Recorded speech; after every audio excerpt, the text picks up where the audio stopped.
nosso prezado conferencista, palestrante, professor Marcos Lívio, professor titular, como disse, da UERJ, Direito Financeiro e Tributário, pesquisador visitante da Universidade de Londres e sócio e líder da área tributária do escritório Salomão Advogados. Com muita honra, vamos ouvi-lo, doutor Marcos. Pois não.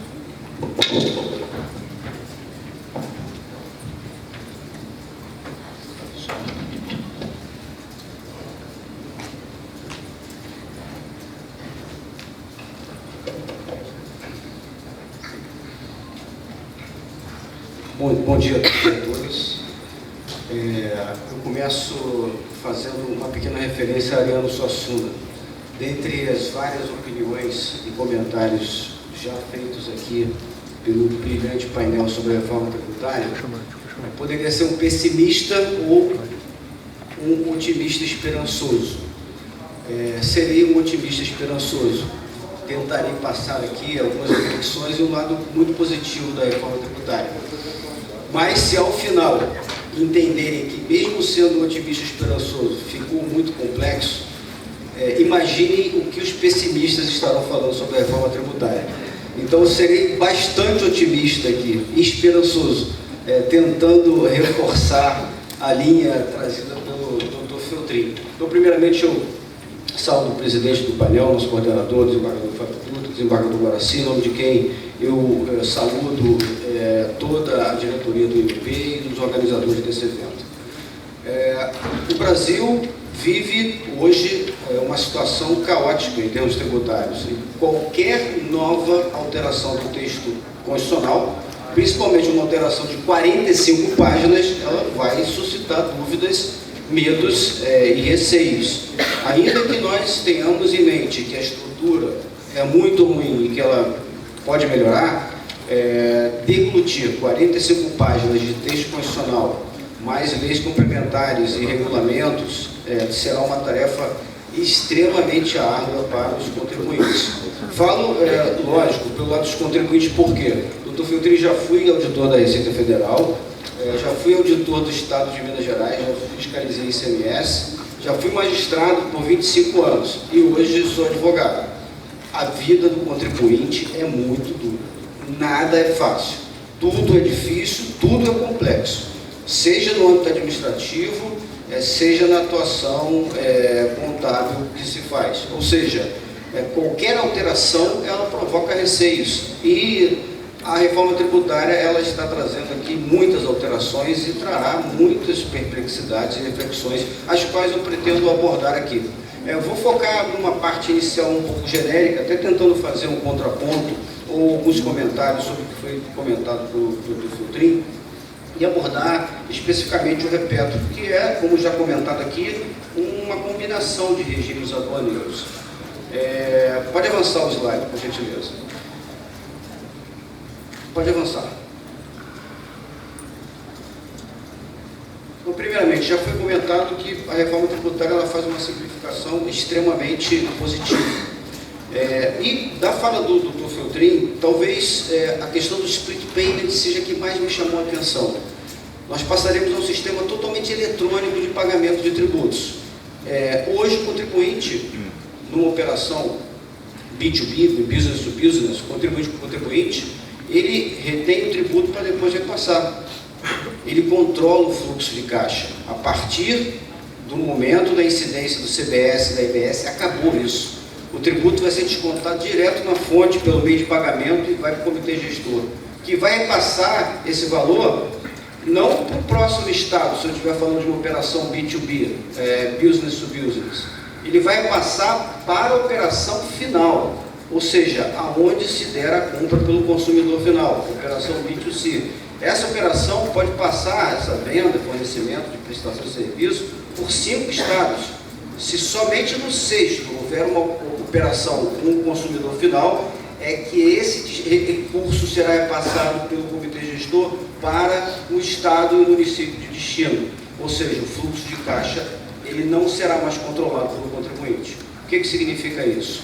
Hoje, nós temos estados da federação que não devolvem crédito de ICMS.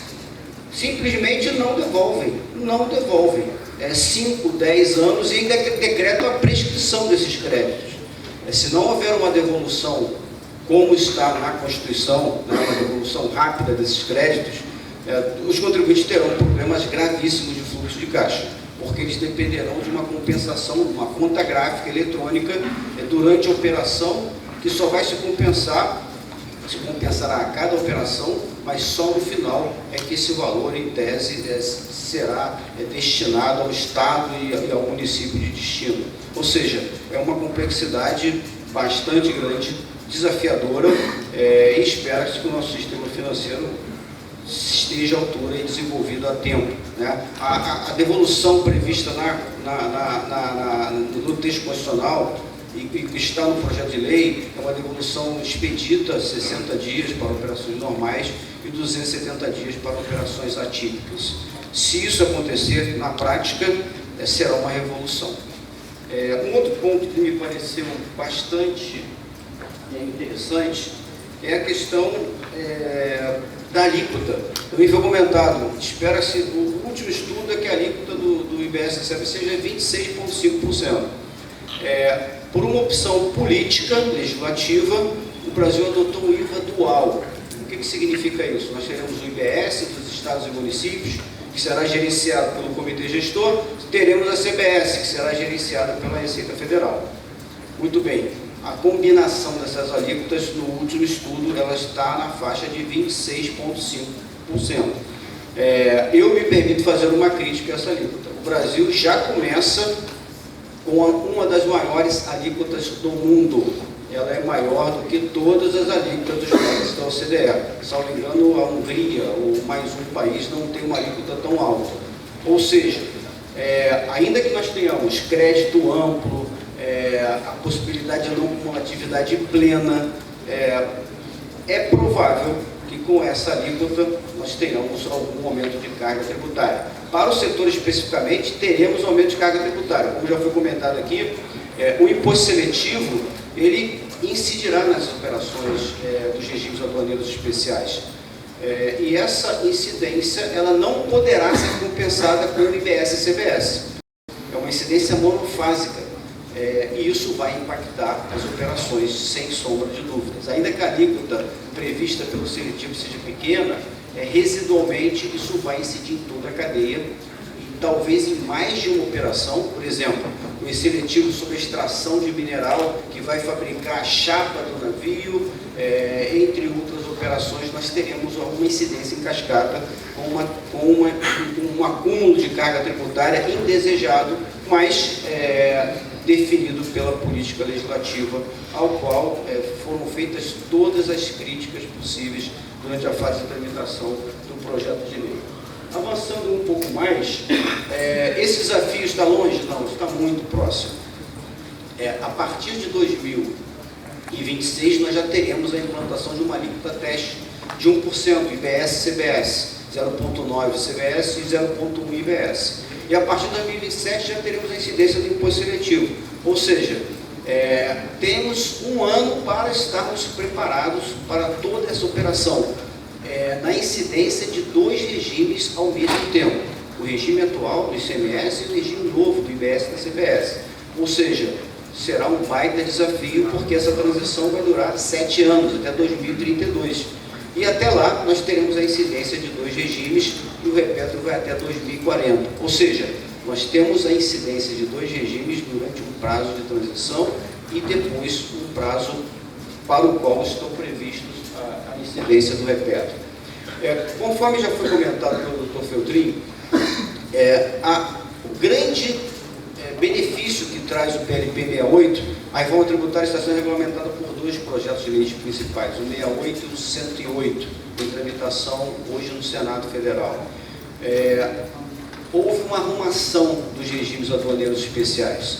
Houve a citação constitucional dos regimes aduaneiros especiais, o que traz, de certa forma, uma segurança jurídica para esses regimes que estavam previstos consolidadamente em normas infralegais. E isso causa vários problemas, problemas judicializados sobre o próprio repetro.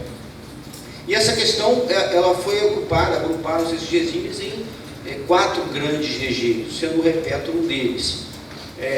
Uma consideração relevante também, comentada pelo Dr. Feltrin, acho que muito importante, a Constituição Federal ela tratou o regime aduaneiro especial como sendo um regime aduaneiro específico, ou algo com natureza jurídica distinta do regime tributário. Mas temos que levar em consideração que no Brasil especificamente, a aduana está dentro da Receita Federal, aplica suas regras do processo administrativo fiscal. Esses impostos, taxas, são julgados pelo CARF, são normatizados pela Receita Federal. Ou seja, ainda que haja alguma dúvida sobre a natureza tributária dos regimes, nós não podemos deixar de considerar que toda a estrutura da legislação federal que trata esses regimes aduaneiros como se tributos fossem. E isso tem consequências extremamente relevantes em a contagem de prazos prescricionais, decadenciais, direito de defesa dos contribuintes, aplicação do processo administrativo, ou seja, afirmar que regime aduaneiro não é tributo ou não é direito tributário, retira do contribuinte um leque de garantias constitucionais extremamente fortalecido pela jurisprudência e faz com que tenhamos aqui um retrocesso na análise das normas que virão. Por que virão? A reforma constitucional que se coloca, apesar dela consolidar esses regimes em 4 hipóteses distintas, básicas, estruturais, ela não desce no detalhe, na miúde, na regulamentação desses regimes. E uma primeira colocação nós já podemos fazer. Usaremos a legislação anterior ou teremos uma legislação específica nova? Existe a tramitação no projeto de lei do Código Aduaneiro, mas é um projeto de lei em tramitação. Sabemos que, às vezes, esses projetos não avançam ou simplesmente tramitam durante 15, 20 anos no Congresso Nacional. E até lá, o que acontecerá? Então, a premissa básica aqui de trabalho de todos nós é a seguinte: não se pode interpretar a legislação anterior à luz do regime anterior. Temos que interpretar tudo de novo, à luz da não cumulatividade plena, da tributação no destino, do princípio da simplicidade previsto no texto constitucional. Ou seja, toda a jurisprudência que nós conhecemos sobre regime aduaneiro, nós temos que esquecer. Vamos partir do zero. A interpretação nova são dos princípios que a Constituição trouxe: simplicidade, segurança jurídica, justiça tributária e, aqui, o que traz o texto constitucional, que foi intermediado pelo PL 68. Base ampla. Eu vou poder trazer crédito de tudo, não como atividade plena e tributação no destino. Isso será a premissa e deverá ser a premissa de apuração de trabalho de todos nós. Muito bem, especificamente sobre o Repetro, que é o meu tema chave aqui, a legislação hoje ela não tratou dos impostos federais, ele só tratou do IBS e da CBS. Em tese, o PLP 68 ele trata do IBS e da CBS. Ou seja, toda a regulamentação federal sobre imposto de importação, IPI, imposto de exportação, ela continua sendo tratada por lei federal. Mas qual é a grande vantagem? A vantagem é estrutural e ela é significativa. Tenham certeza disso. A partir de agora, nós não dependemos mais da legislação estadual. Ou seja, todo o regime será tratado pelo PLP 68 e da lei complementar dele decorrente. Acabam-se aqui os incentivos fiscais estaduais, a guerra fiscal, qualquer fator de localização de empreendimento baseado em tributos, em tese acabou. Ele será baseado em fatores econômicos. E essa é a grande contribuição que a reforma traz. Nós acabamos com a guerra fiscal, acabamos com a desestruturação da legislação estadual para ter uma legislação única, talvez aqui sendo o mais esperançoso possível. Espero que os estados não tentem burlar o comitê gestor. Mas, como no Brasil tudo é possível, e já foi previsto uma nova competência para o STJ, que são os conflitos entre os estados e o comitê gestor, parece que já se prevê que haverá algum tipo de judicialização nesse sentido. Em termos de regimes especiais, não há grandes alterações. A questão da nomenclatura aqui ela não é relevante. os impostos são suspensos, no prazo de 5 anos a alíquota é zerada. Se a suspensão da exigibilidade é tributária ou não, para o regime específico isso não tem relevância. Se não for cumprido dentro do prazo de 3 anos do registro da DI, os tributos são devidos e ajustados pela Selic. Então, eu tenho marcos temporais bem definidos na legislação que impedem que haja um tratamento diverso pelos estados da federação. E isso também é extremamente positivo. Algumas ponderações específicas. Identificamos 2, 3 regimes novos. Um deles, o repeto temporário e o GNL temporário. Aqui alguma observação que me parece relevante para alguns setores. Toda a matriz do gás nacional, basicamente toda, ela é importada.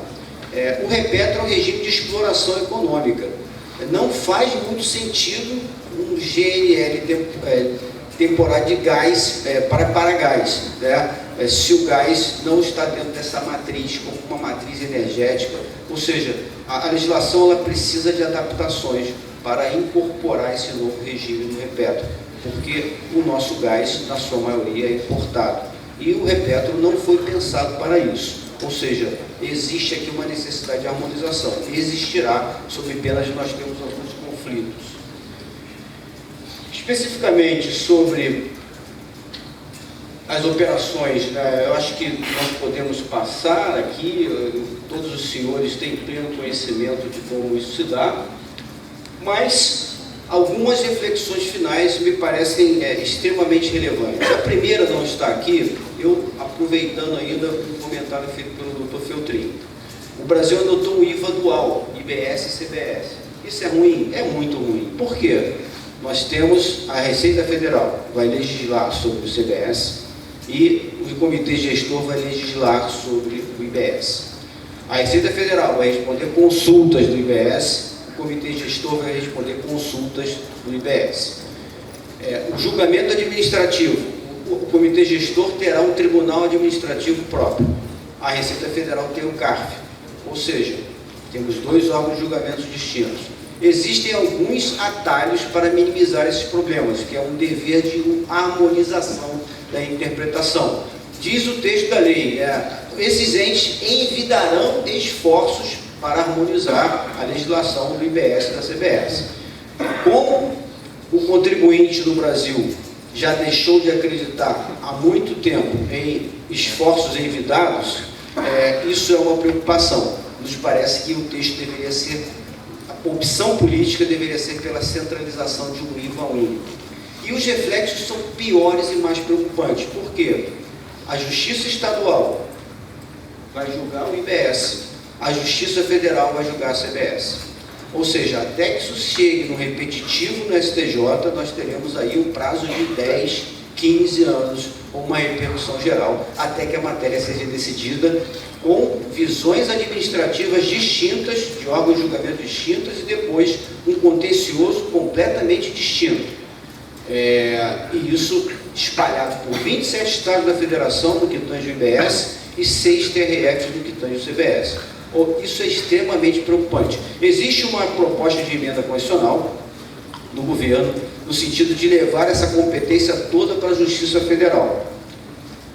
Eu não acredito que os estados, os TJs, permitam que isso seja feito.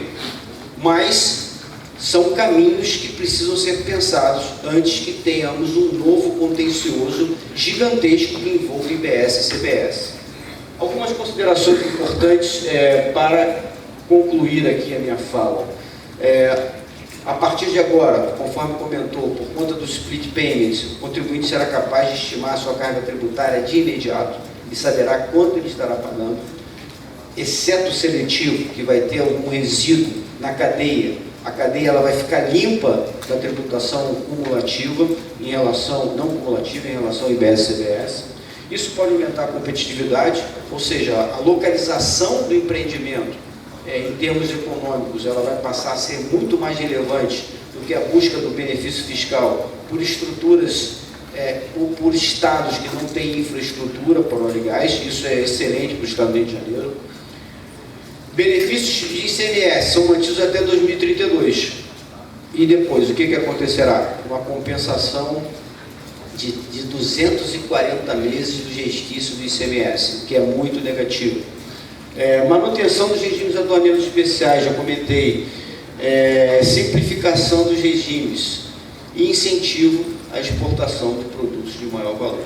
Um ponto para concluir. O artigo 91 do PLP 68, ele traz algo extremamente negativo, né?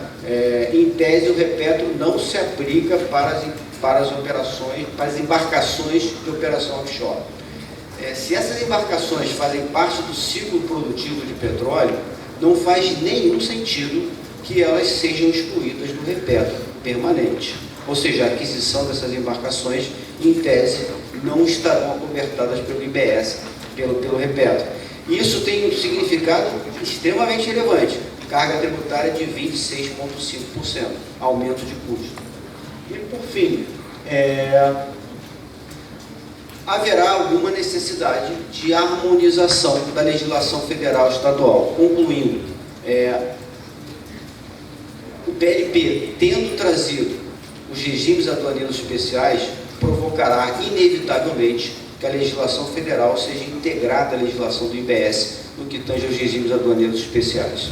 Bem, se fui pessimista, mesmo tentando ser um otimista esperançoso, não queiram ouvir os pessimistas, porque para os pessimistas a reforma é horrível. Eu acho que a reforma é muito boa, mas ela trará complexidades, reflexões e uma mudança completa da forma de nós trabalharmos, seja na apuração do tributo, seja na localização do investimento, seja no planejamento estratégico do investimento. Muito bom dia a todos e a todas, muito obrigado pela atenção.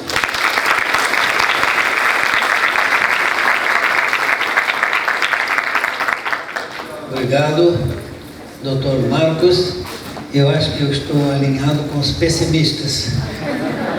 Eu nunca tenho uma boa impressão quando se trata de mudança, quando se trata de impostos, quando se trata de tributação, mesmo que sejam regimes diferenciados como esse aduaneiro.